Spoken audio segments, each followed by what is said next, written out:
제도권 주식 분석입니다. 자, 8월이 얼마 남지 않았습니다. 자, 빠르면 9월부터 한도가 확대가 됩니다. 자, ISA 총 지금 세 가지 정도로 나타날 수 있는데 한도가 400만 원까지 비과세였던 것이 1000만 원까지 늘어나고요. 자, 일정 조건일 경우에는 2000만 원까지 비과세 한도가 늘어날 예정입니다. 자, 이 부분을 설명을 드릴 텐데 제가 여러분들이 좋아하시는 게 어떤 건지 이제는 알겠어요. 이런 이론적인 거 말고도 실제로 어떻게 활용하는지를 좀 궁금해하실 텐데 앞에 잠깐 바뀌는 부분들을 설명을 드리고 뒤에 이론적으로 실질적으로 어떻게 활용하시는지까지 설명을 좀 드려보도록 하겠습니다. 자, 최근 기사가 아주 공격적으로 나오고 있어요. 자, 왜냐하면 세법 개정안이 의결이 됐기 때문입니다.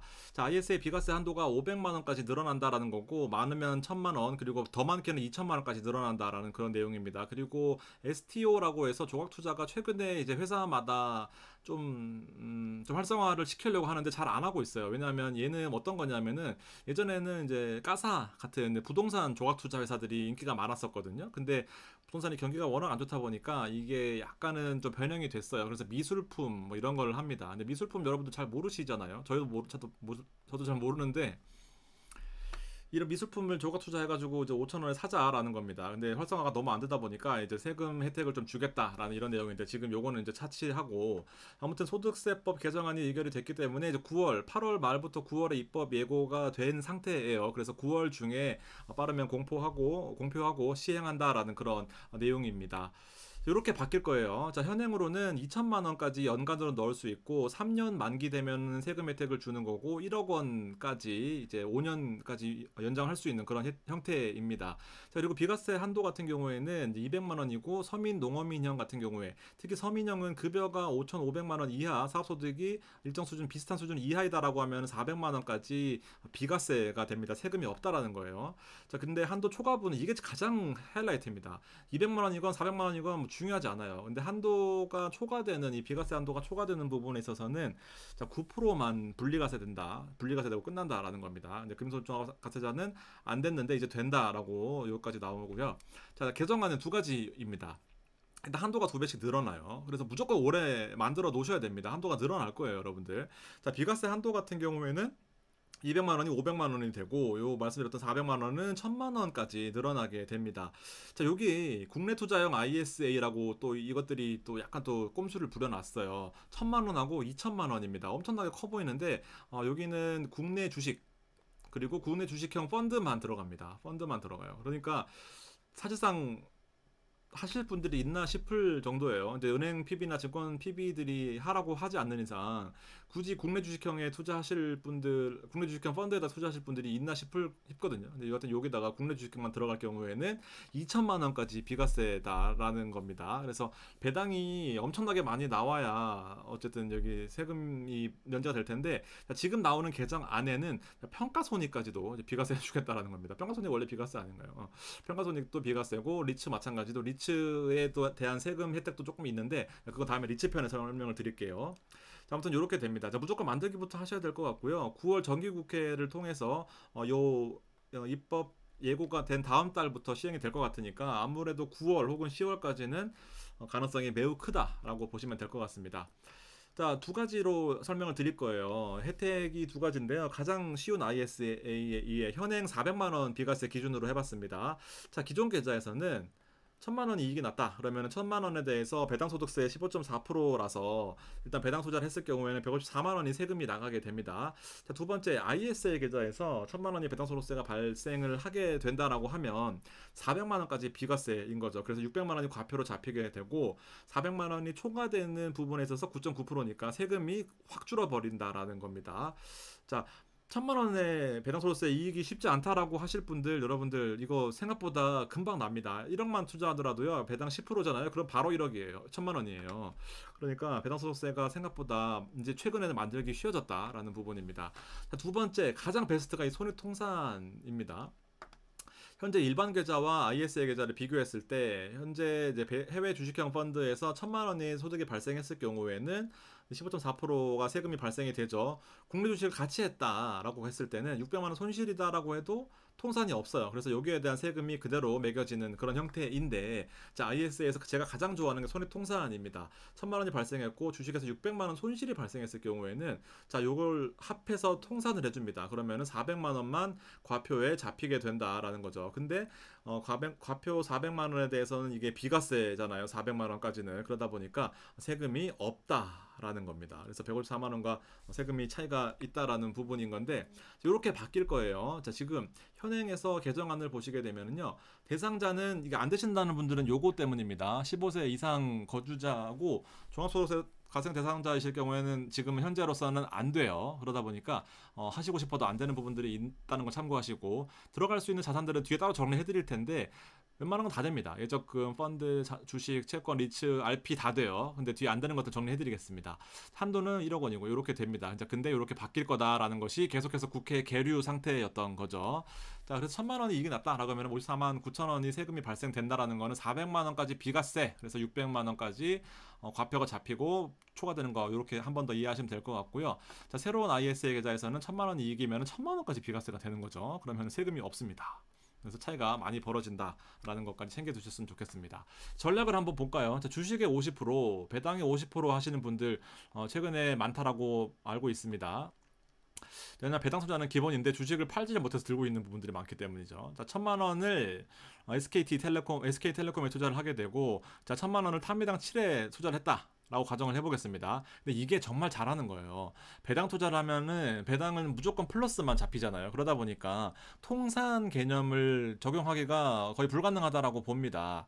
자, 그러다 보니까 요렇게 하실 경우에는 주식을 섞는 게 되게 좋아요. 자, 연간으로 보시게 되면은 주식의 배당 수익은 7% 정도 나오죠. SK텔레콤 제가 추천드리고 난 다음에 계속 오르고 있는데 7%니까 연간으로 70만 원 배당이 나올 거예요. 자, 배당 ETF 타미당 7 같은 경우에도 연간으로 10% 배당을 노릴 수가 있죠. 거의 확정적이다라고 보시면 되는데, 자, 요거 두 개를 했을 경우에 170만 원 그 과표에 잡히게 되죠. 자, 근데 200만 원이든 400만 원이든 비과세 본인들의 혜택 구간에서 요 170만 원은 전액 비과세가 됩니다. 자, 그래서 2,170만 원이라는 기말 잔고가 잡히게 되는 거죠. 어쨌든 이게 넘더라도 세금은 안 나와요. 나중에 나오기 때문에. 자, 3년간 재투자한다라고 가정을 해볼게요. 자, 주식과 타미당으로 나눴습니다. 1년차, 2년차, 3년차고요. 1년차에는 70만 원 수익이 되기 때문에 1,070만 원입니다. 그리고 2년 차에는 요 1,070만 원이 비과세이다 보니까 그대로 재투자가 되는 거죠. 그러면 7%니까 74만 9천 원이라서 요거 두 개를 더하게 되면은 1,144만 9천 원입니다. 세금을 안 떼니까 자꾸 복리 재투자를 극대화할 수 있는 거죠. 3년 차는 요게 또 그대로 기초 금액이 되고 7%의 배당을 더하게 되면 80만 원이 됩니다. 그래서 1,225만 원까지 잔고가 불어나는 그런 상태인 거고, 타미당 7을 해볼게요. 100만 원입니다. 왜냐하면 1년간의 배당 수익이 10%니까 1,100만 원이 되는 거고, 마찬가지로 요렇게 투자를 하게 되면은 복리의 효과를 극대화 시킬 수 있는 거죠. 솔직히 이거 보시면 요 10%고요 7%잖아요. 3%밖에 차이 안 나고 원금도 2천만 원밖에 안 돼요. 자, 근데 보시면 1,000만 원씩 밖에 1,000만 원, 1,000만 원이니까. 근데 여기 보시면 벌써 거의 100만 원까지 차이가 납니다. 3%가 이거 엄청나게 큰 금액이다라는 거. 3%가 무시할 수 없는 그런 배당 수익률이네요. 요거 두 개를 합치면 2,556만 원이 됩니다. 생각보다 2천만 원이 3년 동안에 많이 모였어요. 자, 합계가 2,556만 원이 되는 거고요. 방금 이 효과 괜찮지 않았나요? 과표 2천만 원 원금을 빼고 나면은 과표가 556만 원이 잡히게 되죠. 그러면 비과세 본인들의 구간에 따라 다르겠지만, 만약에 200만 원, 이때는 200만 원이라고 해봤습니다. 소심하게 200만 원이라고 했을 경우에는 세금이 이제 비과세 200만 원을 제외하고 과표에서 200만 원을 빼면 실제 과표는 356만 원인 거죠. 이해되시죠?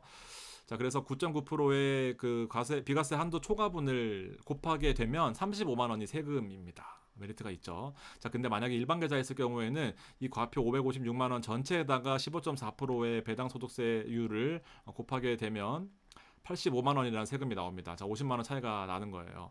2천만 원밖에 안 되는데도 벌써 50만 원 차이가 납니다. 2천만 원 그다음에 2배면 얼마야? 4천만 원, 6천만 원, 8천만 원 되다 보면은 이게 점점 커진다라는 거죠. 자, 여기서 포인트. 여기에다가 이제 제일 중요한 거 통산이라고 말씀드렸잖아요.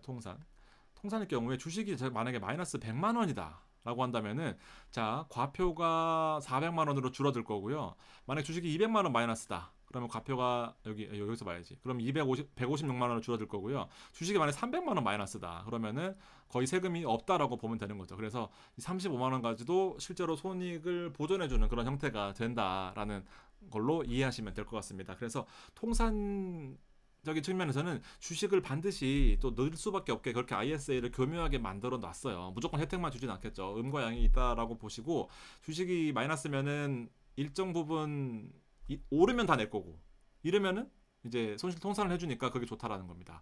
그래서 이런 부분을 잘 참고하셔가지고 여러분들 ISA는 반드시 만드셔야 된다라는 것까지 챙겨 두셨으면 좋겠습니다.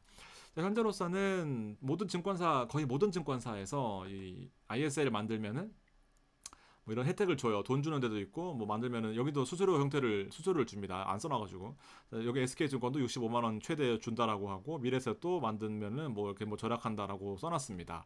그래서 실제로 키움 같은 경우에는 이 ISA를 만드시게 되면 5%짜리 특판 ELB를 제공하고 있잖아요. 많이 말씀드렸지만 6개월 동안 5% 확정금리니까 여러분들 무조건 요 본인에 해당하는 증권사에서 어떤 혜택이 있는지를 잘 보시고 옮기시거나 하시는 것도 좀 혜택이 있을 것 같다라는 생각입니다. 삼성증권의 여기 방금 수수료인 경우에는 뭐 대부분 요새 무료 쓰시지만 그래도 ISA를 한정으로 만들게 되면은 이렇게 수수료가 거의 없는 형태다. 예를 들면은 이제 ETF를 산다라고 했을 때 0.0042니까 얼마야? 계산 안 될 것 같은데요. 100만 원 하면 4% 하여튼 되게 쌉니다. 아무튼 넘어갈게요. 이게 가장 하이라이트라고 생각합니다. 자, 여기는 삼성증권에서 나온 요 자료인데요. 세제 혜택 없는 계좌와 이제 삼성증권 ISA를 비교했을 때예요.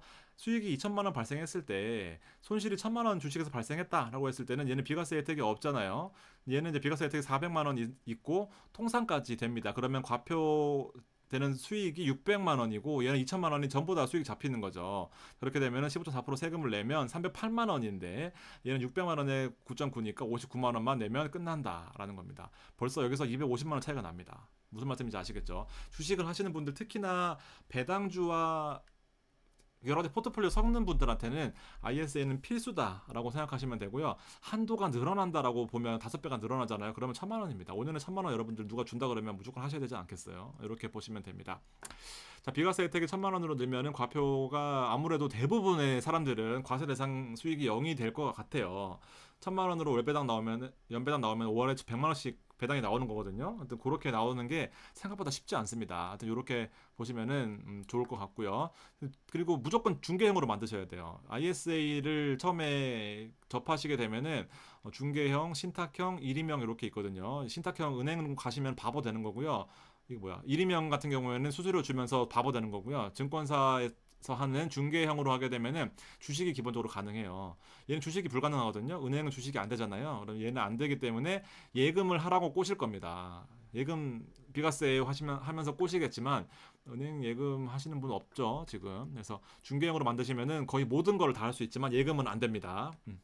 리츠 가능하고요. ETF 가능하면 전부 다 가능해요. 근데 안 되는 것들 예금 안 되고 해외 주식 직투가 안 돼요. 제피나 슈드를 직접 살 수 없습니다. 그래서 삼이당과 한국형 모시기를 계속 할 수밖에 없는 건데 세제 혜택이 너무 크기 때문에 제피나 슈드를 아무리 돈을 잘 벌어도 세금으로 22% 양도세를 내고 배당으로 15% 내고 나면은 남는 게 별로 없어요. 그래서 이 부분들을 잘 참고하셔서 무조건 IS에서 한국판으로 하시는 거를 생각하시면 좋겠고요. 발행업 안 됩니다. RP는 되거든요. 근데 RP CMA의 대표적인 형태인 거죠. RP는 되는데 발행업 안 돼요. 발행업 됩니까 하는 질문 열에 5분을 주시는데 발행업은 ISA에서 안 된다라고 생각하시면 될 것 같습니다. 자, 오늘 방송 여기까지고요. 실질적으로 이걸 해보시면 좀 더 도움이 되실 거예요. 뭐 제가 모르는 부분도 있었고 여러분들도 뭐 해보다가 새로운 어떤 그 주요한 점을 발견하실 수도 있을 텐데 큰 틀에서 보면 오늘 말씀드린 게 다 맞으니까 여러분 참고하셔가지고 하셨으면 좋겠습니다. 이렇게 멤버십도 한번 쭉 읽어보시고 도움되시는 부분들 체크하셔가지고 같이 투자하셨으면 좋겠습니다. 고맙습니다.